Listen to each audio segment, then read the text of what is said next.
Hi guys, and welcome back to the Player YouTube. And today I'm going to be looking at the VW Touareg R-Line, which is the global flagship SUV from VW's fleet. But I'm not just going to look at this car, I'm actually going to compare it to the old 2015 model, because I feel if you're thinking of buying a new car, you really want to see what the differences are and whether the extra money and the newer bits they put on it are worth it. The first thing you're going to notice between these two cars is the size, because like all things in life, size matters. Well, does it? Because this car, in actual fact, the new one, is only 4mm wider and 7mm longer. But very cleverly, and to give it a more dynamic, aggressive look, VW have reduced the height by 1.7mm, but the overall effect is a much bigger looking car.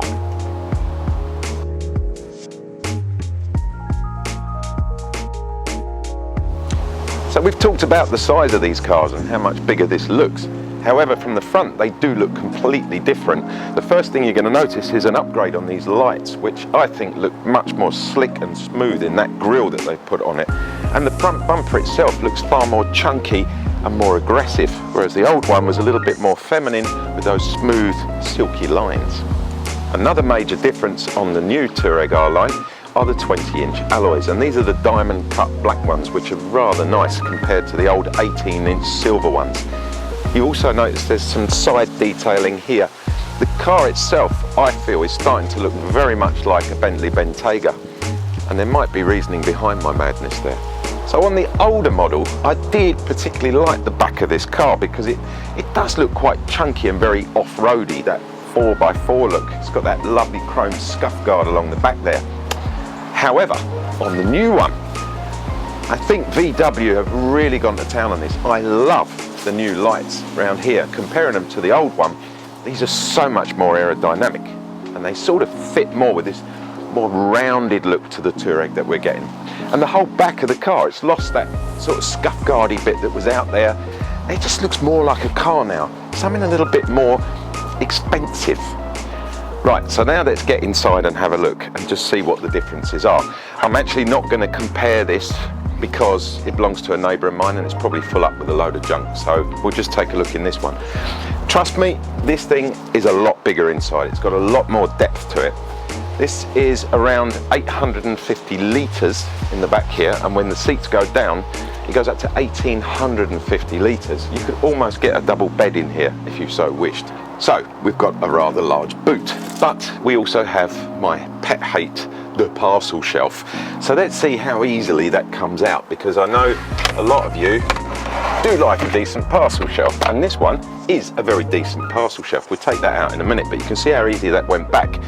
Let's check out what's in here. So here on each side we have the seat release, which as you can see is very simple. There's one either side. Both seats are down. Now we've got that massive 1850 millimeters, litres. We'll get it right in a minute. I had a bit of a heavy night last night, guys. Over here we have a 12-volt adapter, rather handy. And my other favourite bit, the shopping bag holders, which are just here. I don't know if we've got another one here. Oh yes, we have. Look, 2 shopping bag holders. So let's have a look inside here. What have we got? Why do people always make it so difficult with little gadgets? Aha! We have a full space saver, which I think this is a steel one. Yes, it is. Great. So if you're out doing your jobs and your wheel suddenly comes off, you're not going to be in trouble because you've got a proper wheel under here. So comparing inside to the new one, there's no comparison whatsoever, as you're going to see in a second. The old display, everything, it just looks old and dated, whereas the new one, wow, that's something a bit different. So here we are in the 2018 version, and oh my god, what a difference. Check this display out. I mean, it's just almost continuous. It's absolutely amazing. It's got this huge 12-inch screen here, and it's almost, well, it reminds me of Knight Rider, if anybody remembers that, you know, when it's, okay, Michael. This would probably be the German version where they go, ja, Michael, we have you in the VW now. So let's take a look at this car. Let's get it started for a start, because that's going to make a big difference when all this suddenly comes alive and you can actually see how beautiful this screen is. In the back of the R-Line, there's bags of space. We've got plenty of legroom here, and we've got tons of height on the headroom as well. I love the detailing of these little LED lights, and again, the courtesy lights at the top here are touch sensitive, very nice. The centre section here pops down very easily, got a double cup holder, and this seat is a proper seat. So you have got 3 proper seats across the back here. Independent heating controls. Pop that down, you've got your 12 volt and 2 USB connectors. In a nutshell, it's a beautiful place to be. So the one thing I've always gone on about is that car manufacturers tend to overcomplicate things when it comes to the instrument display panel.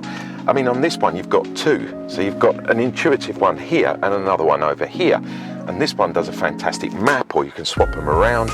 But as I say, overcomplicating it can sometimes lead to confusion, and you start to get angry with it and don't know where anything is. Whereas this one is so easy to use, even a young child would get to grips with this in minutes. And that's what I love about VW's approach to this, is keep it big, keep it simple, and you'll make it easy to use.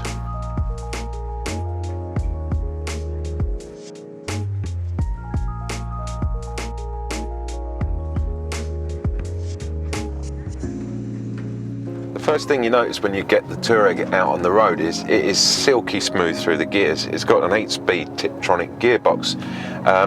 The actual engine itself, well, it's the 3-litre V6. It's 0 to 60 in about 6.2 seconds. That's in the sport mode.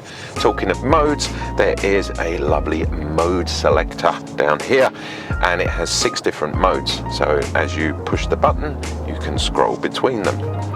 It's a generally very comfortable car. And to be honest, there's everything you want here. You've got a couple of cup holders, we've got very nice knurled buttons for volume control on the sound settings, and then with all the interactive systems that are built into the car, you really can't go wrong with this car. It's stunning. As far as added extras and little bits and pieces, the car does come with a wireless charging system, and that unfortunately is only reserved to the iPhone upper end. That's in this little cubby hole here, and behind me here there is another cubby hole, and inside you'll notice there is a USB, so if you haven't got the ability to wireless charge your phone, you can plug it straight in there, and that itself will then connect up so you get your Apple Play, which all in all puts you in total control. So the Touareg R-Line, I've really enjoyed driving this car. It's just got a sense of statement about it. When you look at it, it's got the right lines, almost Bentayga-y to a degree, and it's comfort, pure comfort, with all the gizmos and the gadgets, and at the same time you can sling the wife, the kids, the dogs, pretty much everything in the back of it. Cost-wise, well, that's obviously one of the most important factors when buying a car like this. Retail standard, £47,000. However, added extras and all the extra bits and pieces that you load onto this can take it up to £57,000. With the right finance, I think this is something well worth thinking about. You've been watching me, Andy Jones, from The Player. I hope you've enjoyed it, and if you have, smash the thumbs up, it's just down there. And if you'd like to see more and you're interested in other cars that we've reviewed, subscribe. It's as simple as that. I'll catch you next week with another interesting car.